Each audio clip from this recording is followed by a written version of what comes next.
Good evening, everybody. Thank you very much for joining this event this evening. It's a Sunday, I know, and we have had record registrations for this event. Actually, we usually host our Law and Society Alliance events on a Friday or a Saturday, but we have just learned something very important to host it on a holiday so that weekend when people are able to join in a large number. Uh, we have a very interesting topic to discuss today. The topic is terror funding, Pakistan's narcotics push into India as a proxy war. So it's a very interesting and important subject which connects some at least two, three factors of national security into the architecture. The question that we have today to discuss, I believe the interest in this subject is quite huge because the security threats posed by this deadly combination of these two, three factors that I talked about: terrorism, funding of terrorism, proxy war, and narcotics, and the involvement of Pakistan. All these factors kind of make it a very interesting and an important topic to discuss, which I believe not many are discussing today, but I do find a lot of people writing on it now on and off. So hence, I believe it will be a very interesting subject to discuss today.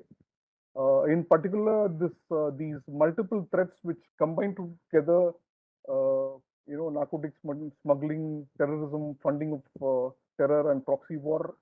So all these pose, a major challenge to the Indian national security forces and also to the enforcement agencies which are grappling these issues on a daily basis.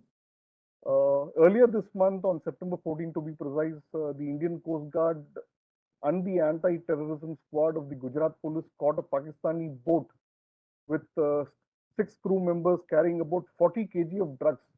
Actually, this seizure, this haul, is worth rupees 200 crores in the global market. So that is a huge amount of narcotics that was seized by the Indian Coast Guard. So this actually boat was located and seized in the Indian territorial waters. Let us understand this. It's a Pakistani boat, but found and seized in the Indian territorial waters. And it was, I believe most people who are participating today understand what is territorial waters, which is 12 nautical miles from the sea, from the coast. That is India's territorial waters, which actually is the jurisdiction of the law enforcement agencies apply to these territorial waters as such. So we can imagine we also have this 26/11 terror attacks in Mumbai, which happened through the sea route. Uh, so and also only yesterday we read reports from Union Territory of Jammu and Kashmir regarding a crackdown by the state's investigation agency on narco-terrorism. It's a very interesting term that has been used here. I believe it's a newly coined term in vogue in the recent years. So it basically narco-terrorists are nobody but they are but the persons who are connected with both drug trafficking and terrorism. So there was a crackdown on them in Jammu and Kashmir. The reports were yesterday. The crackdown happened day before yesterday.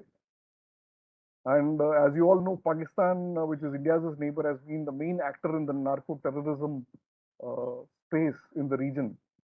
Uh, the crescent, as they call it, if you go through the reports on drug seizures in and around India, or maybe even the world over, you find the name of Pakistan connected to it in some manner.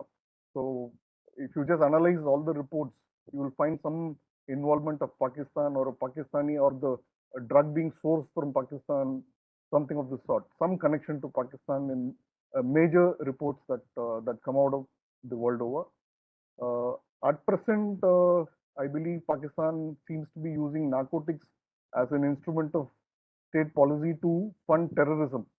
It's my belief.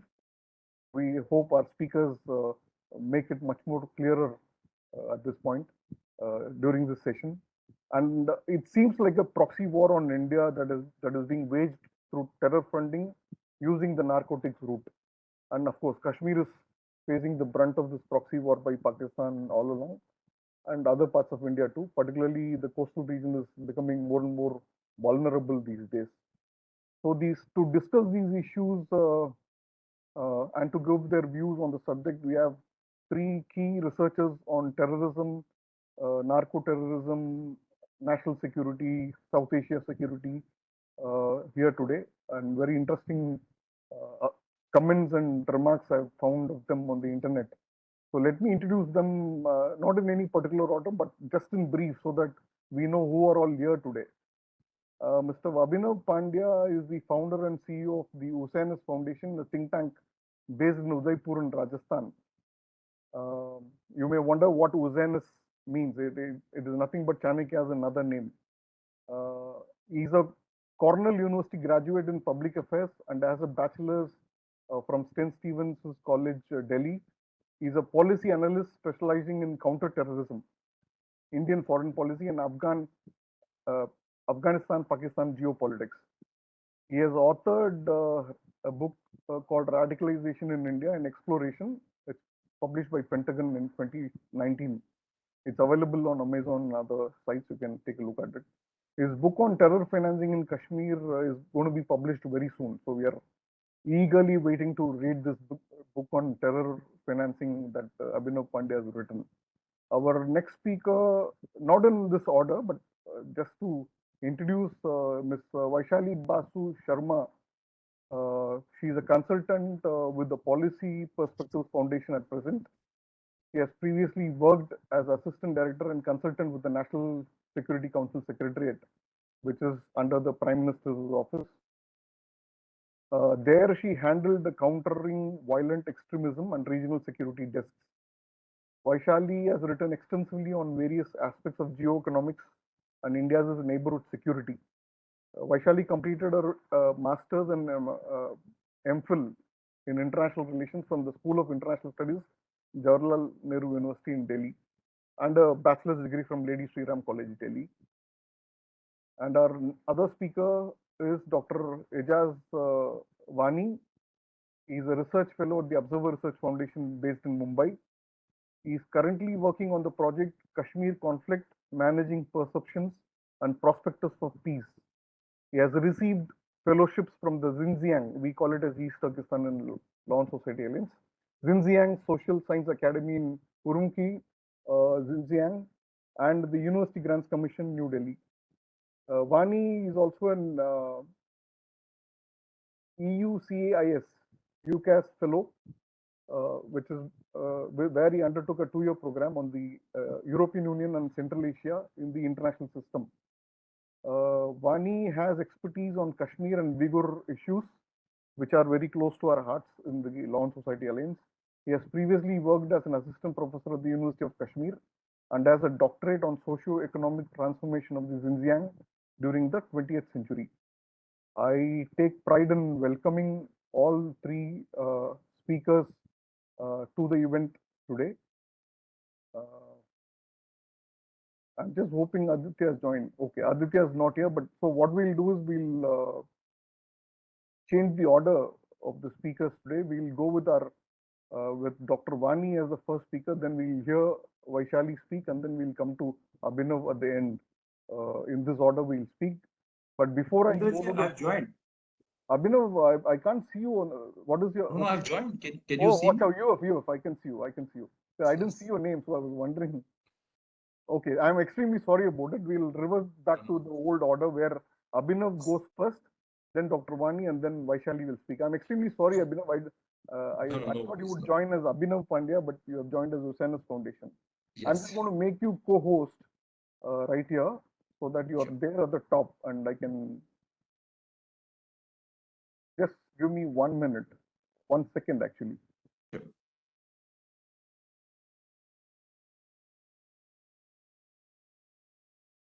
I hope you joined on time when I was introducing you. Yes, I joined like 5 minutes back. I also I'm heard extremely sorry. that I was hoping you will join as Abhinav Pandya. Okay. Mentioned the meaning of Usanas Foundation. So Usanas is basically another name of Shukracharya. Oh, Shukracharya. Okay. Yes. Okay. Right. And Shukracharya is basically the main founder of all the strategy and statecraft and all. Basically Chanakya in a way compiled all that, what Shukracharya said. So he is the original man. Right, great. Thanks for that clarification.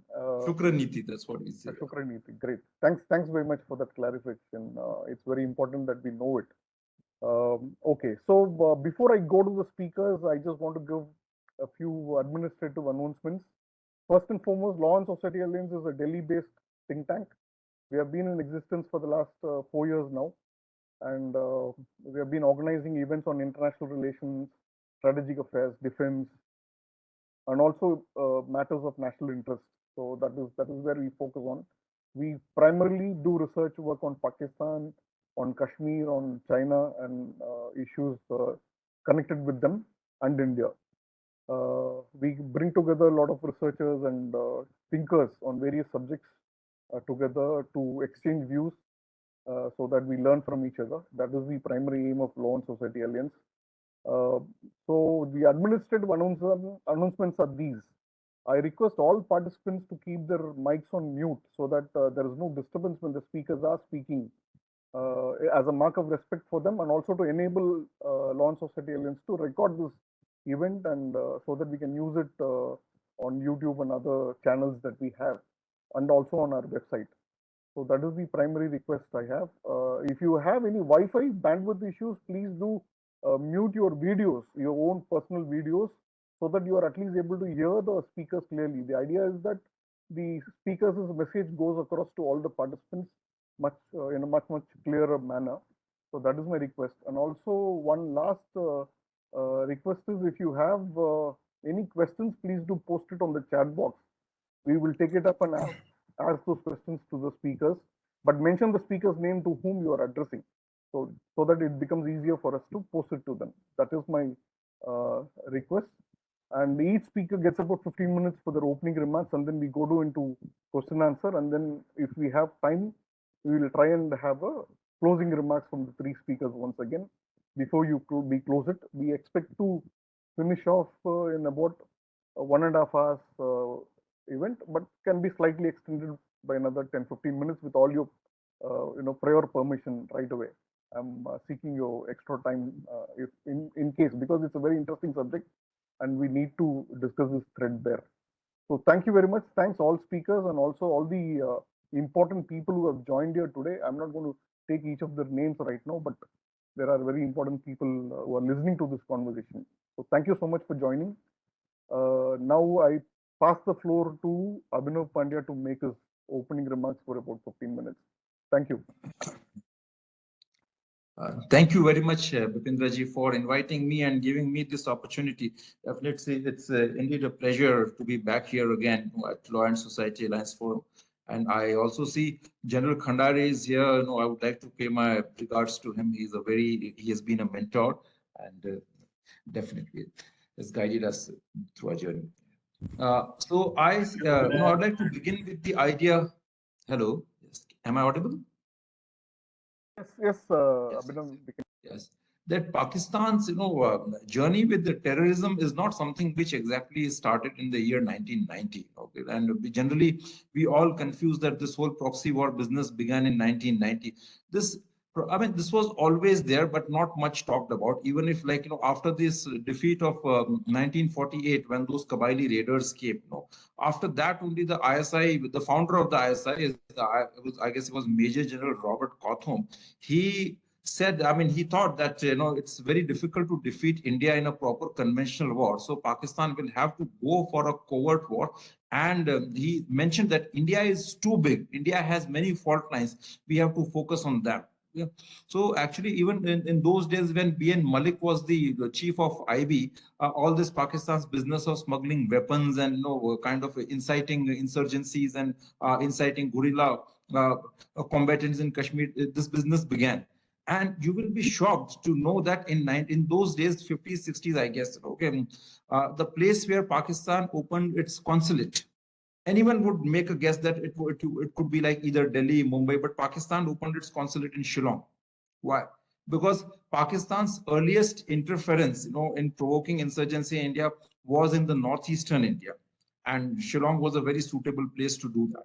So, having said that, I would like to continue ahead with this. So basically in 1970s, Pakistan became an opium exporting country. Before that, opium used to be cultivated only for the internal consumption. But around 1970, late 1970s, just say 79, I guess, Pakistan became an opium exporting country, and they were exporting, I guess, 800 tons, mostly to the Western countries. And then so this business started flourishing. Then during the 1980s, Americans were intervening in Afghanistan. So Pakistanis were getting all their funds to finance the Khalistan militancy and also to train the Mujahideens and all. But by late 1980s, when Americans stopped their business in Afghanistan, Pakistan fell short of money to fund their covert operations.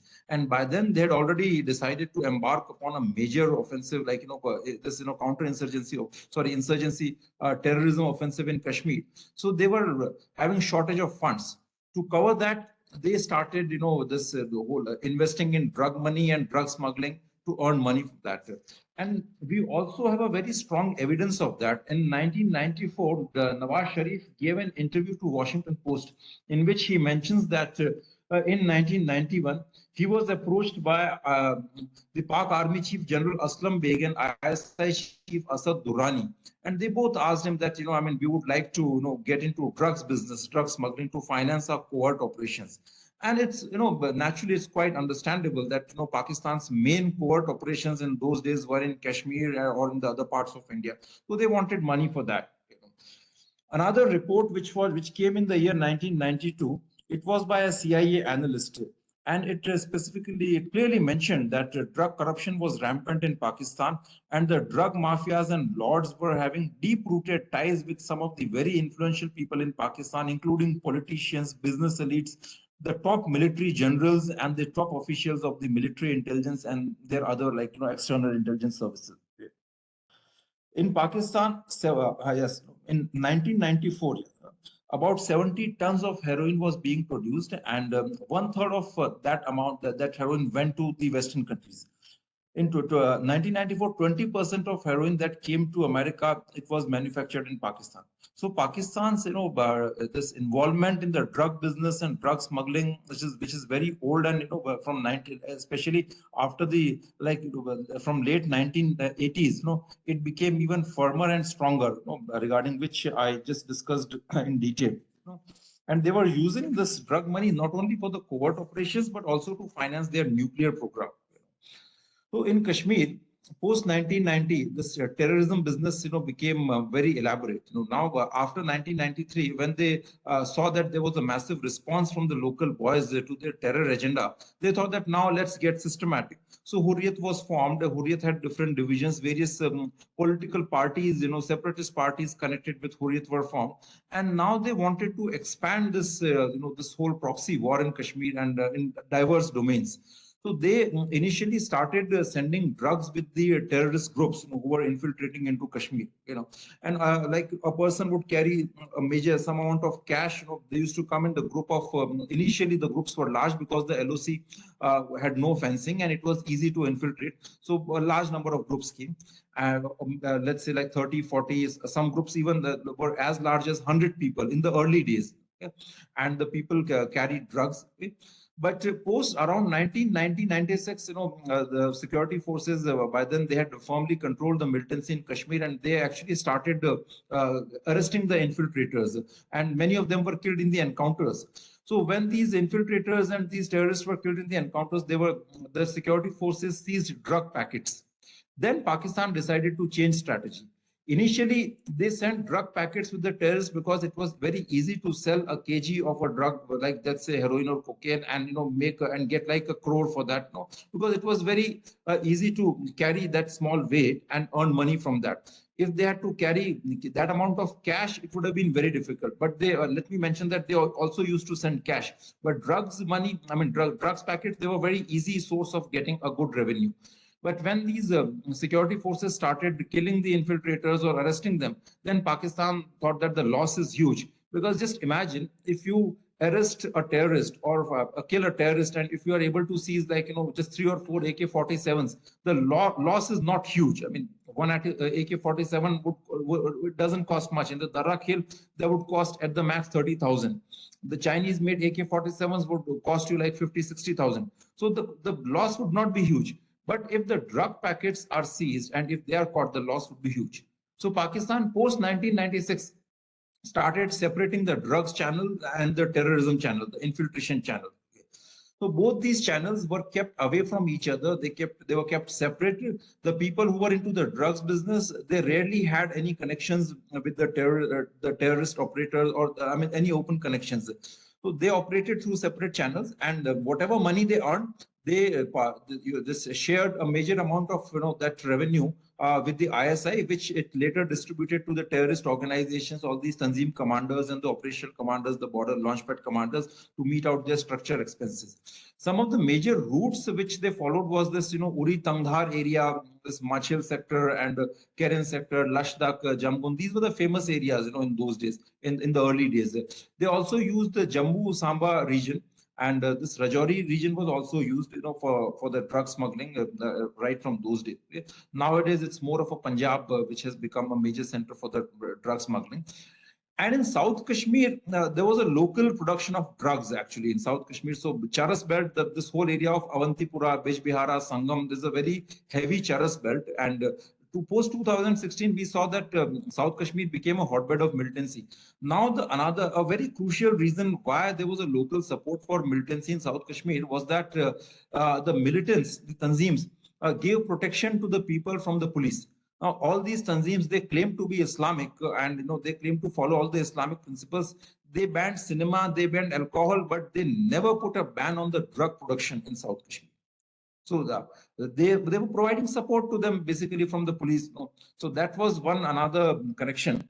And it is generally said that Hizbul Mujahideen and Lashkar-e-Taiba, they are more into drugs business, and Jash is not to that degree because Jash is religiously more extremist. Okay. But lately, especially after 2019, we see that Jash is also majorly getting into drugs business. And even earlier, most of their Fidains, who were attacking, before the Fidain attack, they were all high on drugs. So I don't see much discrimination. And some of their clerics, the people who are highly religiously oriented, they argue that in their organizations, in the Tanzims, that selling drugs to kafir is not a sin. That's perfectly fine. That's acceptable. Okay, so that is not sin. Even as per the religious doctrines. That's what they believe. They may, definitely, if they are distorting, then any religious scholar is the best person to answer that question. But I'm sharing something from my research. That's what they tell their cadres, and they tend to believe. A very crucial IB dossier, which came in 2014, it said that the Pakistan's drug business had increased, earlier in 2000, it was 75 billion, but by 2014, it was already 280 billion. And in this Af-Pak region, basically, Dawood Ibrahim was the most trusted conduit and the asset, who was handling the drugs business. Dawood Ibrahim was taking care of the entire business, and he used to share 30% of the proceeds with the ISI. ISI knew that they could get more, but then they didn't pressurize to get more because he was handling it very efficiently and very effectively. In India, Dawood Ibrahim already had very deep-rooted connections with an array of property dealers, politicians, high-class business elites, and even in the law enforcement agencies. So that network was very helpful for Dawood Ibrahim to smuggle all those drugs in India. And the people who were working here, who were in connection with the Dawood Ibrahim, they basically invested those drug proceeds in some fake companies which were registered outside. And this drug money also came back to India through NRI investments. So ISI basically spotted some of these NRIs, who were bringing that drug money back into India. So it was working in a very nicely well-oiled machinery, very sophisticated machinery. And it wasn't just confined to Kashmir. Even in Bihar, all this drugs business, drug consignments came through Bangladesh, and they were getting into the, this to fund the Nakshal insurgency. They also came from Nepal. Mumbai was another main center of the drugs business. So all this, these are the mechanics of this business. Now I'll explain, how this happens on the LOC, this Uri Tangdhar region. So, this is something which one gets to know only if you have done some field tours or field research. So in this LOC region, basically our fence the fence with the concertina wire fencing, it is, before the main LOC. So the main LOC or the real border, it is actually along a natural barrier, which is either a nala or a creek or something like that. And this fencing is, slightly before that, and the distance between the fencing and the LOC, it could range from 20 to 30 meters to 2 to 3 kilometers. And there are villages in this patch, in this patch between the LOC and the main border. So the people who are living before the LOC, they, with the permission of the security forces, they take their animals to graze in this area, and they also have relatives, across the border. So sometimes they meet those relatives, especially in that Titwal area. There are days, when people from the both sides come, and they gathering is of 500 to 1,000 people, and they prefer to throw small things like, either small letters or small items, through they tie them to stones and throw across the border. So sometimes, through these, like, even the drugs packets are coming, during these gatherings. Besides, these villagers, they get identity cards from the security forces. Sometimes they are able to befriend the local guards, and then, but they are secretly also doing it. So that's the mechanism which they are following. And then I must say that the drugs business and its relationship with terrorism is not just at the terror funding level, it is also at a psychological level. So even in 1990s, Pakistan had clearly realized that the Kashmir's culture was different. Kashmir's, the basic DNA was not something which could, which was suitable for the growth of a very Wahhabi styled, or, like Jamaat Islami styled, this religious extremism and terrorism. People were moderate, people were liberal, people like, people used to drink, people had a good fashion sense and all that. So Pakistan had realized that, to sustain this Islamist insurgency in Kashmir, they needed either first one to bring us to inject a strong dose of Islamic extremism, for which they said they created organizations like Jamaat Islami and invested heavily into the Ahle Hadith and all. And secondly, they started sending drugs. And today drugs is a rampant problem in Kashmir. Over the last 5 years, this cocaine consumption has increased by 2,000%. And I mean, it's a sad state that the society which is ridden with this, strong depression, frustration, anxiety because of militancy and conflict, that society is much more vulnerable to this drugs business. Even the girls, the girls who are wearing burqa and coming out in the stone pelting protests, as a very proper, like, Islamic figures, they are heavily into drugs in Kashmir.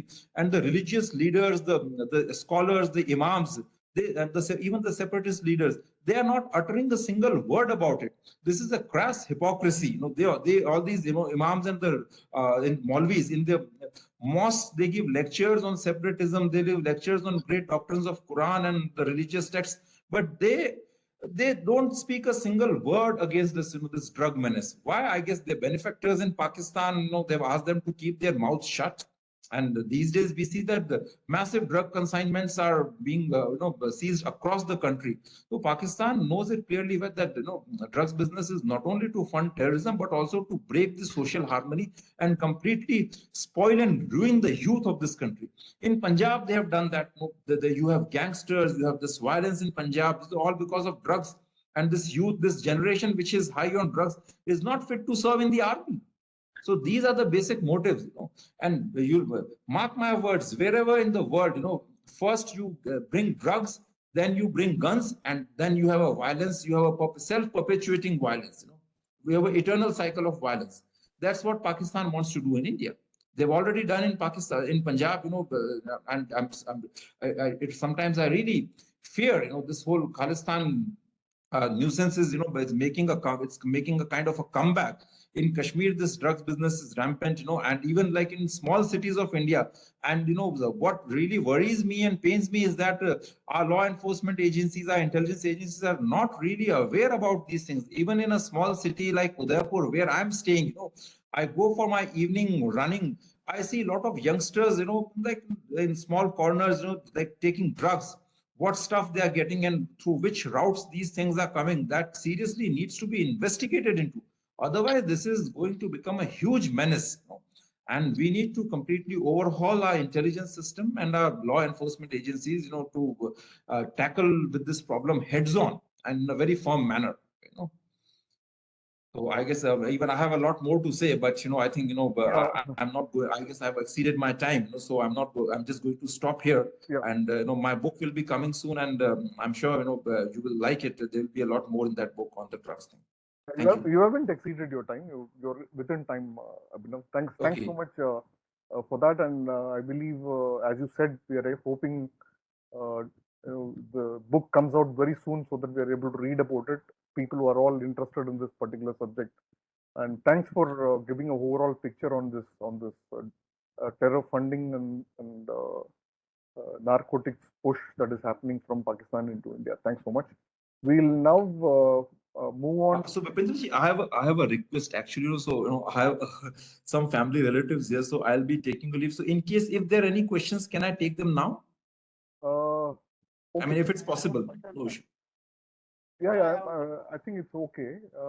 Are there any questions if anybody wants to direct Sir, to? I have question, sir. Yeah, please go ahead. Please, Deepak, please go ahead. Yes, sir. Sir, as you said that even to the West countries also the Pakistan is supplying the drug. This is the Yes. illegal trade with the West or it is a legal trade? No, it's not. It can never be a legal trade. It's an illegal trade. And Definitely. let me be very frank. The intelligence agencies across the world, some of the very well-known Western intelligence agencies, they also earn their revenue, their money through drug business.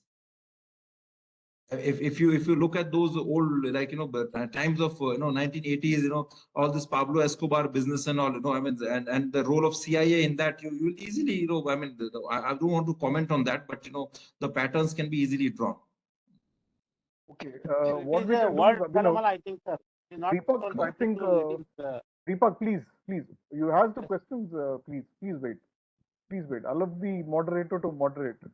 Abhinavji, what we can do is Yes. if there are any questions, I'll take it up in a written format from all the Sure, participants, and I'll pass it sure. on to you. We have almost all Perfect, of their contact details. I can send it back to them without any hassle. Huh? Perfect, So I perfect, think perfect. And my humble apologies, for not an just issue. If my you after you have attended your relatives, if you can come back and join, we are going to be here till 8 o'clock. So sure, sure. yeah, Thank you, sure. thank you, Thanks very much, Abhinav. thank you.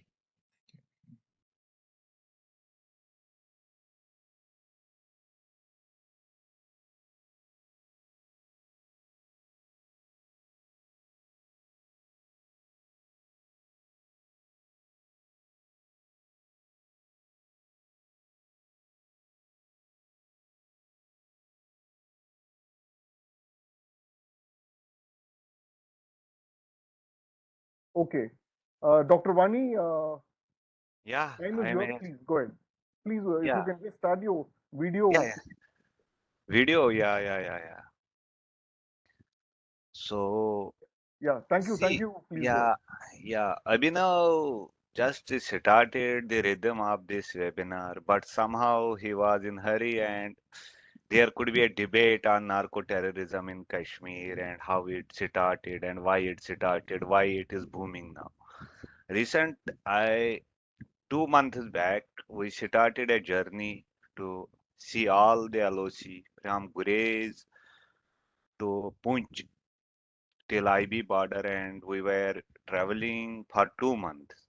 And there are new trends in this narco terrorism. First of all, I will deconstruct what is this narco terrorism. Narco terrorism is a trend that is being started to me as a researcher, as a terrorism, narco terrorism analyst, as an analyst on Kashmir. It started after Pakistan was under Bhatab grey list. If you see trends, I have the data. After Pakistan was taken under grey list, they started using narcotics to fund their terror activities in Kashmir. Secondly, there are consignments which are coming from across the border. They are being stamped and quality check is done in Pakistan. The drugs are coming from Afghanistan. They are being stamped in Pakistan, and then new technologies like drones are used to send these drugs across with weapons. And what happens once a consignment comes from across the border? it is being sent to two different parties. One is the terrorists, and another is either to Punjab or to drug cartels who are doing this drug business. So these two trends have increased after 2016 2017, and these have a major these this narco terrorism is now becoming a major challenge for the security agencies in Kashmir, especially when it comes that those who are now being given doses of drugs, who are drug addicts, they are being used by terrorists as well as militants, as well as religious leaders, whosoever it is. They are used as agents to send weapons from one place to another place. There are incidents when drug addicts take weapons from one district to another district for a small amount of drug that may be of 1,000 or 10,000.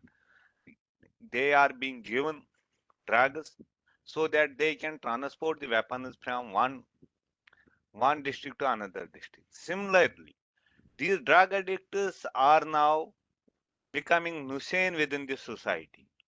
So once they become nuisance within the society, they can go, they sometimes throw grenades, they sometimes join the militancy. This is the another problem that Kashmir is facing. And because of this highest drug addiction in Kashmir, there is increased violence against women, against elders. So the syncretic culture of Kashmir is in danger.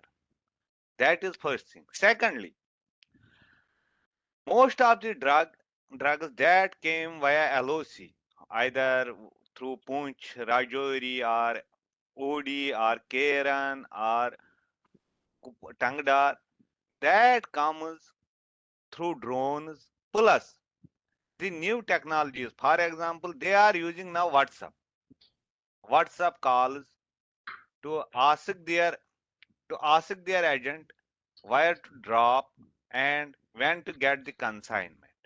Even though security agencies are trying hard to set up the WhatsApp calls between the two people, one from India and one from Pakistan, but they are not in a position to set up it. Secondly, these drugs are also helping terrorists to create wedge in the society, to create a society that is full of chaos, full of confusion, that help the conflict to boom. Thirdly, the narco terrorism is of a hybrid nature because militancy or terrorism in itself is of hybrid nature, and same is the narco terrorism, because sometimes you cannot say a person who is having drugs can be an informer of terrorists, can can be a guide of terrorists. Even some of the people, some of the employees of the government are now having drugs, and they are giving information to our enemies across the border. That is also the problem. So this hybrid type of terrorism is a national security threat. But the problem within the Kashmiri society is that they are not having an intelligent interlocution within themselves what to do in future, because our youth is in ruin. Every day more than 5 to 10 youth goes to drug addiction centers, and every day new students in colleges, in schools, are being given doses of drugs. Where from the drug come? It come it came from Pakistan, especially after 2016. See, once they were under grey list, they were under constant pressure that you cannot finance terrorist activities in India or elsewhere. So they used drugs as a tool to send it to Kashmir and used the money for the purpose of terrorism. another thing within the society, what I see the problem is that no one wants to challenge those drug peddlers. No one wants to have some sort of debate on it, even though government is trying hard to debate on these things now. After when I wrote that paper, why mullahs are silent on drug drug addiction in Kashmir. So that is the problem. But until and unless Kashmiris have intelligent interlocution and debate on these issues, what next? Can we have another Udta Punjab in Kashmir? Can we see the future of Kashmir in the hands of these drug peddlers and in the hands of these drug addicts? Because of this increasing drug addiction within the society, the crimes against women, the crimes against our daughters, the crimes against our mothers, the crimes, the theft within the society have increased a lot. Kashmiri society is going to be another society with lot of conflicts, with lot of social conflicts within the society. Even though government is trying hard, but it is the Pakistan's policy that they are sending drugs to the Kashmiri society to change that syncretic culture into a conflict culture.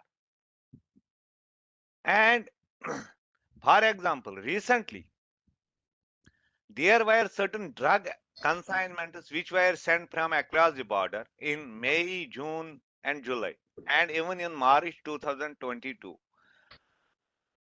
There were weapons, there were drugs, and both the consignments were for different people. Drugs were for the people from Punjab as well as other parts of the India. Weapons were for the people of Kashmir. See how they are playing. They are playing a game. For example, when I was in Tangdar, I was there in brigade office of MOD. Manish. So then I went in the evening to wash my car because we were traveling from Keran to Tangdar. So I went to wash my car and I was there having some chat with those guys, and all of a sudden there came another group, and they after watching my car, they said, whose car is this? I said, it is mine. So they said, where from you came? I said, straight away came from Srinagar. So then they said, what are you doing here? I said that I came as a tourist to visit this place. Then after having a conversation with those young guys, their age was 15 to 23. They said, we can offer you drugs and the rate will be 1,000 times less than that of Srinagar in Tangda. So that is the problem within society. Secondly, now why religious leaders are silent? Because I have recently written on it. Because the society is divided within the contested ideologies. There is Jamaat, there is Ahledis, there are Barelvis, there are those Tabligis, different sections of Muslims, different ideologies of Islam. So these contested ideologies not only gave a death blow to traditional social order, but created a social order which is different from the traditional one. Villages divided within those contested ideologies. Okay, some ideologies were helped by government of India to flourish. For example, Ahledis. Now Ahledis is the bigger problem than Jamaat Islamiyah. These are the things government should take into consideration. That if those contested ideologies can give death canal to the syncretic culture, that is Kashmiriyat, they can also give death canal to the interests of India. That is why they are silent. Thirdly, the drugs. are not only sent via LOC but on international border also. In Samba, one is the LOC is stopped their status the IB. That is under BSF.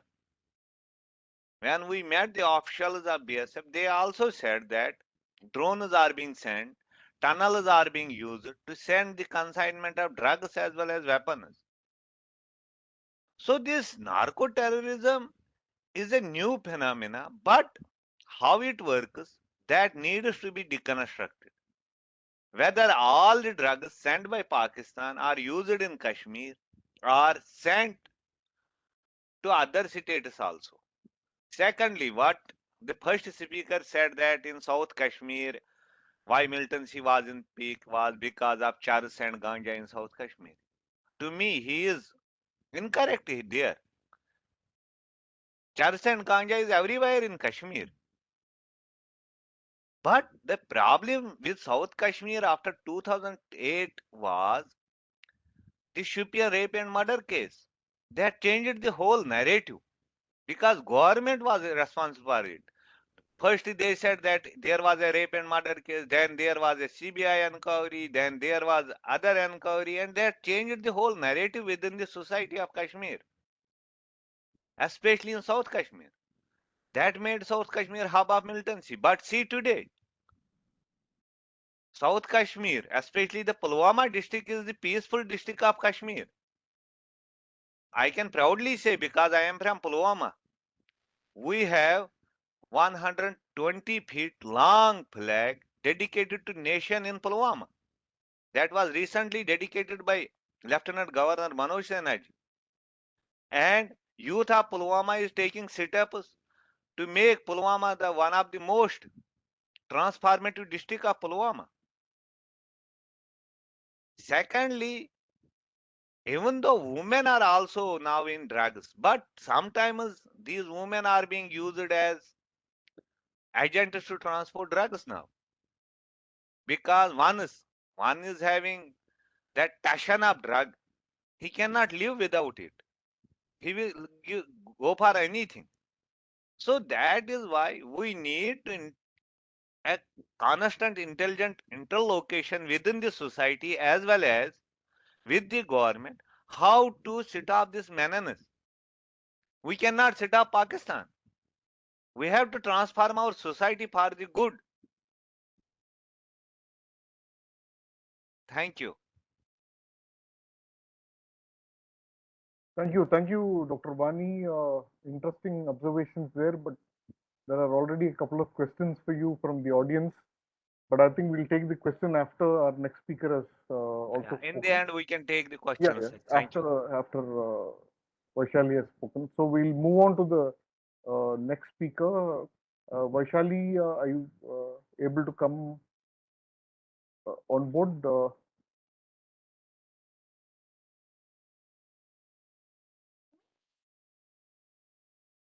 Yeah, I can see you. Your mic is on. Yeah, okay. Slightly, your voice is not that audible. Could you just? Yeah. Are you able to hear me now? I'll try to speak. No, we are able to hear you now. Thanks. Thanks, Thank you. Vaishali. Thanks for Thank joining. you. Before Vaishali speaks, I just want to request everybody to uh, put your questions on the chat box. We'll take it up after she has spoken. We already have a couple of questions for Dr. Vani. Anybody has questions for Abhinav, please do put it on the chat. We'll take it up. I'll get a written response. If you have not previously registered, just put your email IDs also along with your question. I will revert back on that email ID with the replies. Just to clarify on that.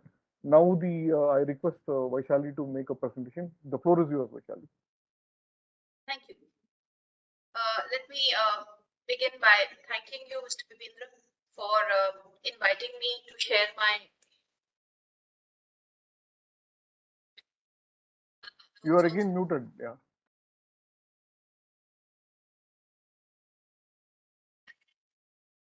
No, we are not able to hear you clearly.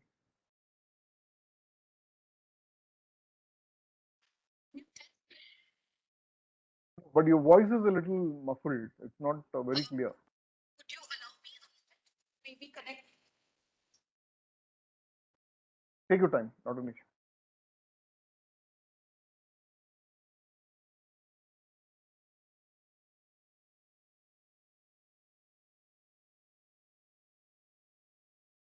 Okay, by the time Vaishali is preparing our audio system to speak to us, I'll just announce that we'll be having another event on coming Saturday, which is October 1st on China. Let me just show you the preview poster of that event before I call Vaishali to speak.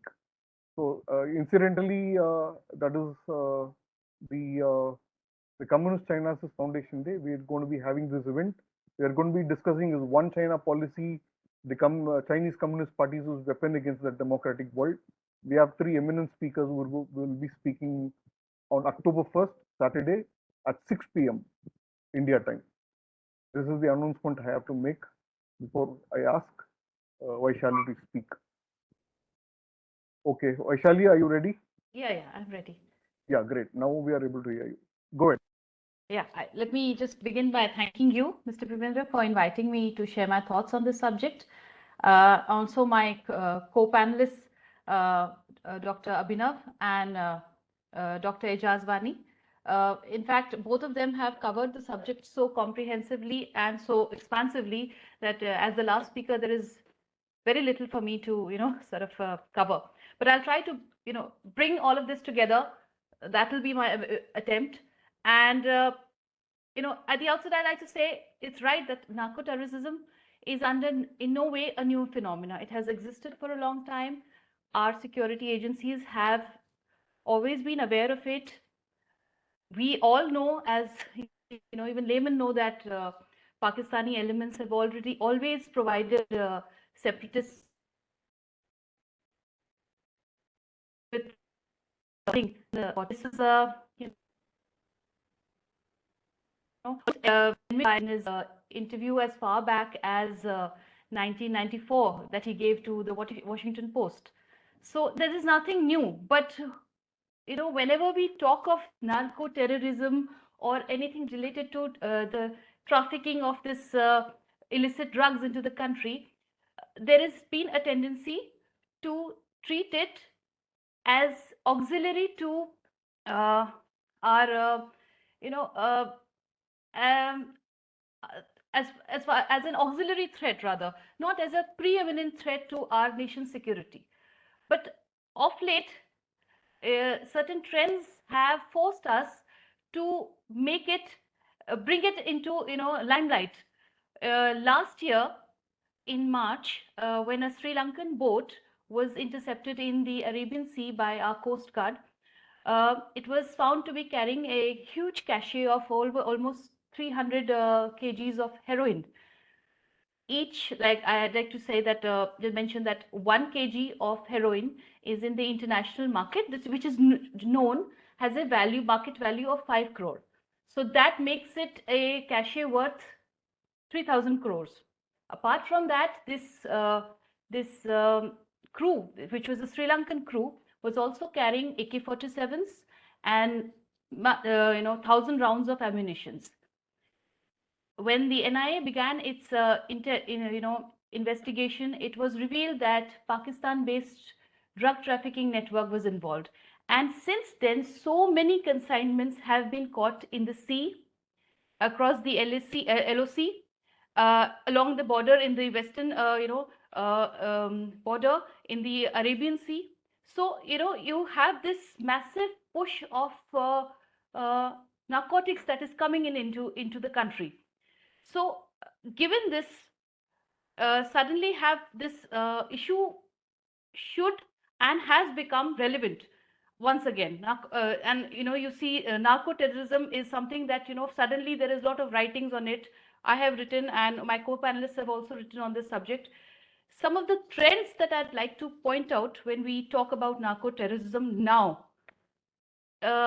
is that, of course, it is previously always mentioned that India's location, geographical location between the crescent and the triangle, that will always make it drug control a big challenge for our security agencies. But there are new trends that are far more troubling. The first trend is that the new kind of drugs that are coming in, which are far more potent than the earlier, just opium coming in. Now you have heroin, you have hashish, you have synthetic heroin that is being manufactured within the country, within the border region, in small manufacturing units like chitta, and everybody has heard about it. There may be among our guests today that who have seen videos of youngsters taking chitta. So that, then there are methamphetamine, or which is the amphetamine type stimulus, which is called ATS, yaba drugs, and there are a whole range of it. So all kinds of drugs are being pushed into the country. This is a massive push that suddenly we are witnessing. The second is again a related thing, is that earlier it was always said that India is a transition country. From here, drugs are transitioned onto European and other markets. That is now no longer a case. It appears to be now that it is a destination, big destination and major market for drugs. And the third is, you will see that the earlier distinction between gangsters and terrorists is now fading. The earlier romantic illusion of, that what we saw in Bollywood, that, gangsters only deal it. Now you will see that there is not just increasing involvement of Indians, but they are taking a very proactive role. I'll give you an example. Many of you will be able to relate to this. The recent killing of the Punjabi singer Sidhu Moosewala. And as the investigation has revealed the involvement of Lawrence Bishnoi, this man, this gangster Lawrence Bishnoi, is also allegedly involved in the Morbi drug smuggling case. Morbi drug smuggling case is when the Gujarat ATS seized about 120 kgs of heroin from Morbi district in Gujarat. Thereafter, Gujarat ATS, in subsequent seizures, got many more large consignments of heroin from various places in Gujarat. It appeared that further investigation brought to light that a Gujarati gangster named Isa Rao, he was the one who was running this entire operation. He was bringing in drug consignments from Pakistan. Since the investigation of the Gujarat ATS began last year, this man is underground, and it is alleged that he is being given cover, he is being given protection in Pakistan by the D company. So what appears is that there is a very clear connection of the Pakistani gangsters, the Pakistani establishment, in providing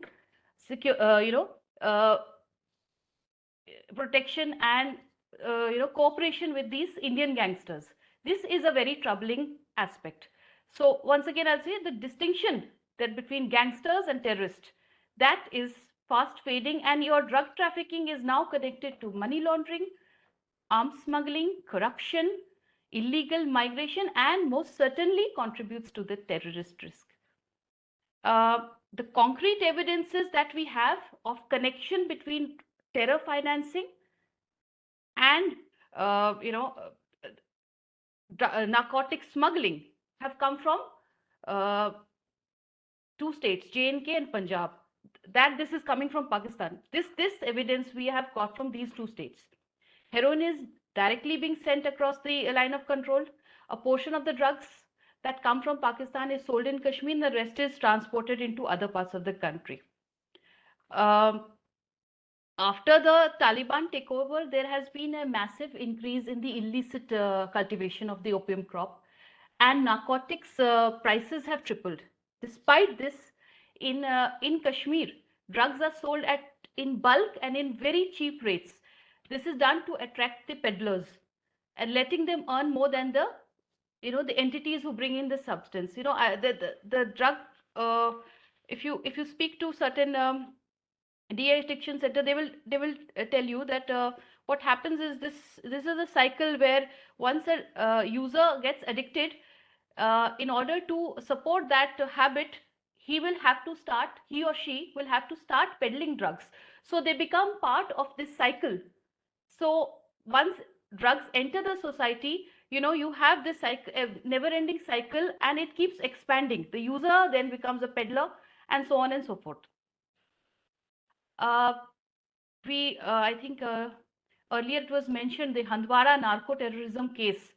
That came to light last year, and in which this consignment, the size of the consignment is what was shocking in Kashmir.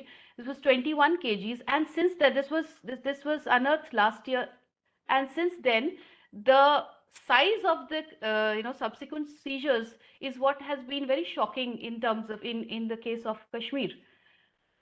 In Punjab, what the trend that we have seen is that, past 6-7 years, as the economy and business has been sliding, the drug trade has flourished. The state it has witnessed a massive push of heroin along this border. To bypass the heavy troop deployment along the international borders, the narcotics are now increasingly also being smuggled by the sea route. Drugs from Afghanistan are routed to an abandoned desert-like place called Pashni in Balochistan, where they are readied for a sea journey. And I have written also about this recently. The Gujarat coast, but along Kutch district, has become a major entry point for heroin smugglers from Pakistan. And on September, like Mr. Bipindra had mentioned in his opening remarks, September 14th itself, a huge consignment of worth nearly 200 crore was caught. Pakistani drug dealers, they're believed to be enjoying the patronage of security agencies. They bring in these consignments in small boats or dhows up to, right up to our borders or in the maritime international this thing. And from there, from there it is picked up by the locals in the Mandvi port and are brought in by small boats. Again, even in the Gujarat coastline, we see the involvement of the gangsters, like one gangster named Simarjit Singh Sindhu. He's considered one of the biggest drug mafiosi in the country. When he was arrested, it was revealed that his gang was using the sea route, landing the contraband on the Mandvi coast in Kutch, and transporting that further on by road into the country. They were also using Asia's largest spice market, Unjha, which is also in North Gujarat, to camouflage the drug packages hidden under bags of spices. And this again was transported further inland.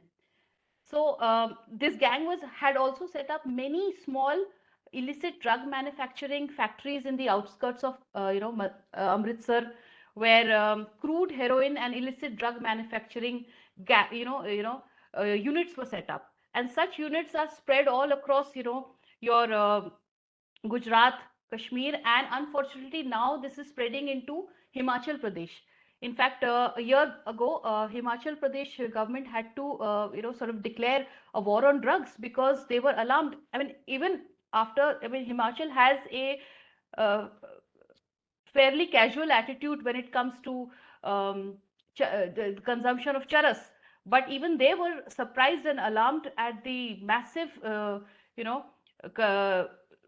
increase in consumption of this synthetic heroin, which has taken over the state. So these are some of the trends that that one has noticed. Another thing is very alarming in terms of the coming in of cocaine. Apart from heroin, cocaine smuggling, which was not very typical to India, that has increased of late. And then again, I'd actually just bring to focus is the use of cryptocurrencies and the dark net. I mean, some time ago, NCB, Narcotics Control Bureau, had arrested Markan Pardeep Adivirkar. He is known as the crypto king in Mumbai, and he was using bitcoins to buy illegal narcotics. So that brought to light that how cryptocurrency and the dark net was being used for all these purposes. And of course, we have already covered that point about the use of drone and to sending across small packages of drugs across the land borders. So, in the end, I'd like to say that our borders, which have always been vulnerable to narcotics for transshipment, this growing domestic consumption and easy access to this narcotics is exposing our youth, not just in Punjab, gradually, of course, in Kashmir, in Himachal, now I'm alarmingly also now in Gujarat it is spreading, and in many tier 2 cities there is of course the urban elite in metropolitan cities. This is one of our biggest social fallouts in terms of the narcotics trade. I mean, this is apart from a purely security threat, uh, this is a threat to our social fabric. um, I'd like to conclude by saying that, and if anything else, we can cover. Yeah. Thank you, Vaishali, for pointing out so many instances where there has been Pakistan involvement. So we'll now move to the question answer session, but there have been a couple of questions that have already come in, so I'll start asking them. Dr. Vani, this question is to you. It's been posted by one of our participants. They just want to understand, you had recently written about why the Maulvis and Mullahs are silent on this drug menace that's going on right now in Kashmir. Could you explain to us what you meant by that, and what is the background to that article that you wrote? Yeah, am I audible? Your audience, can you just switch on your video, Video. please? Yeah.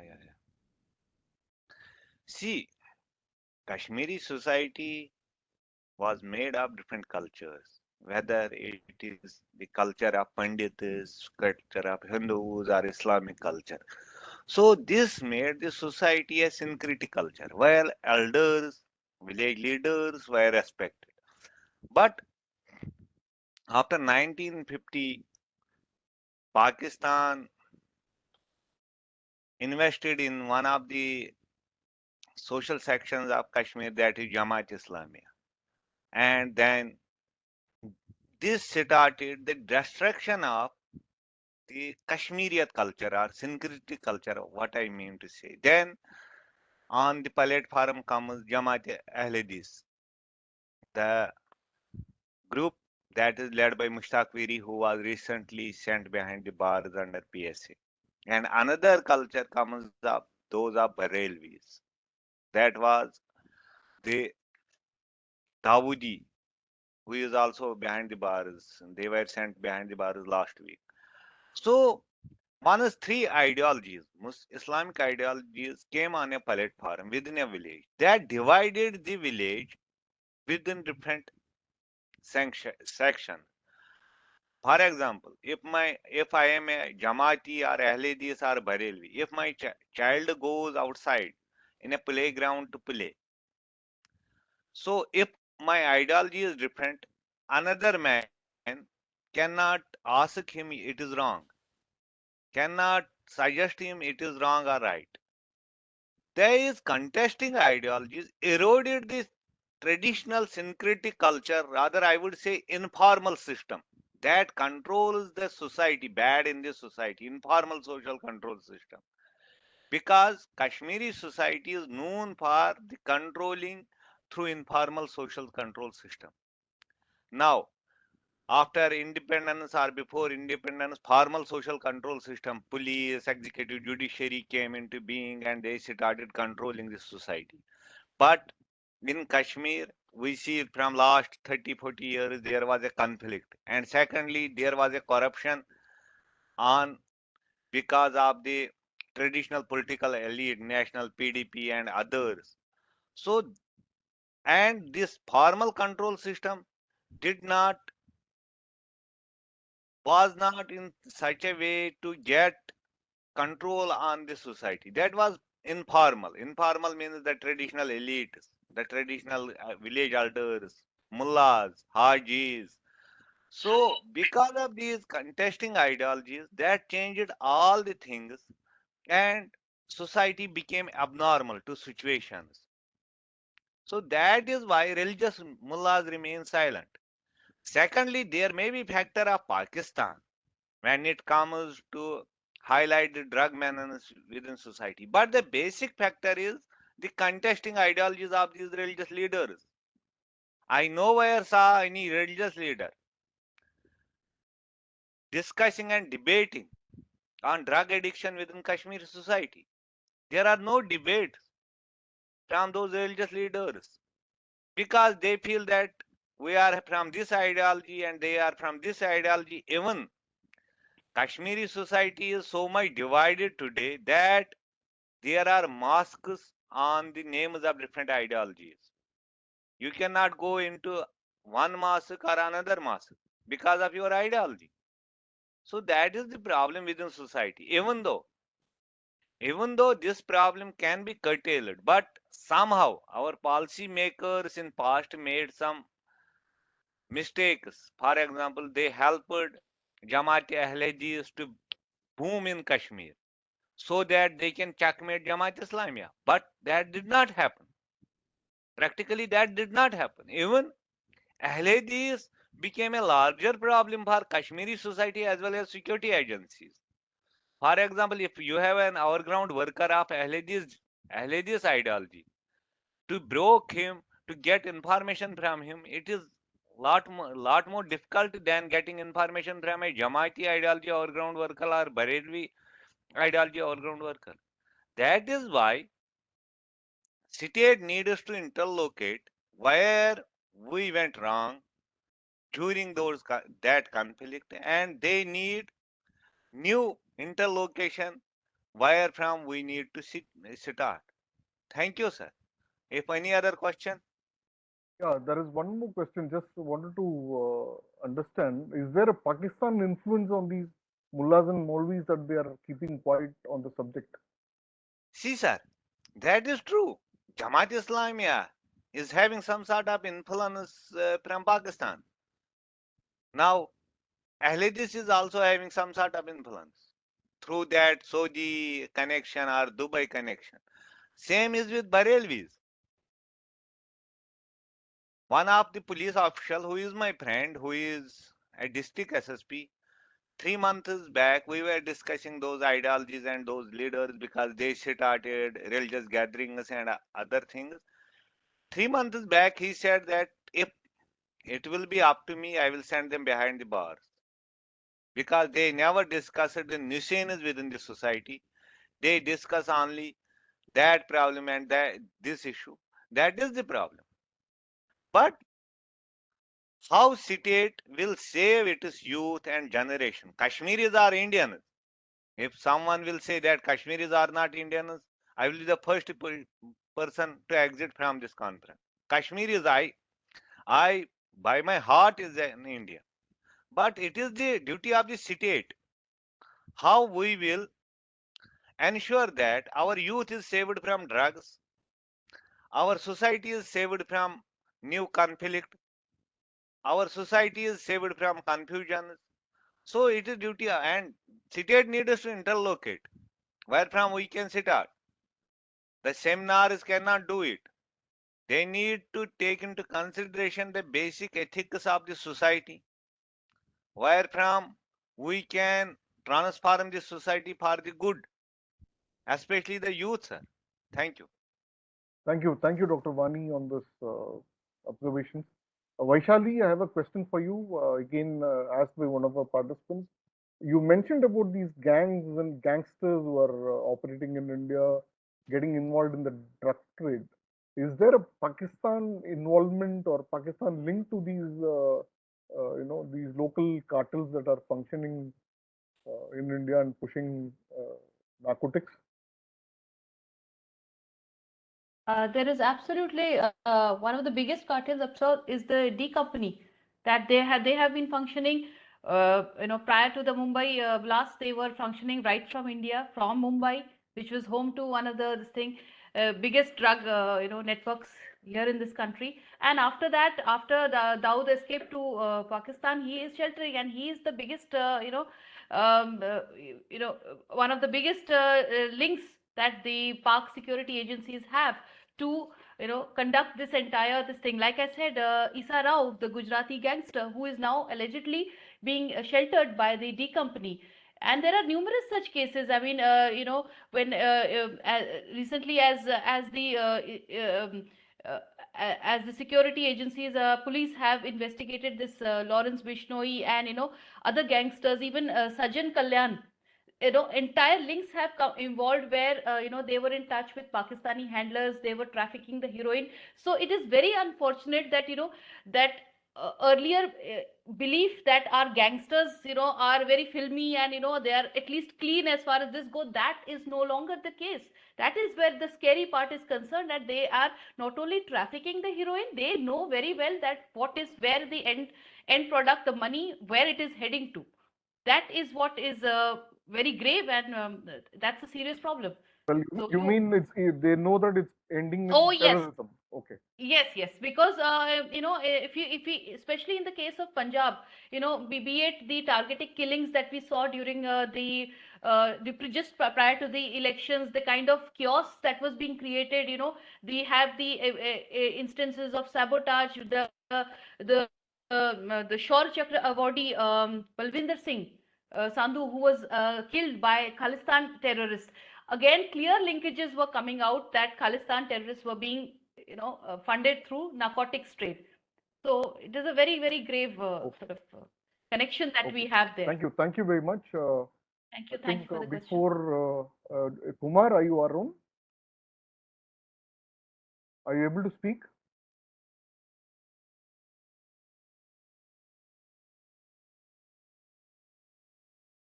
Kumar, we can't hear you.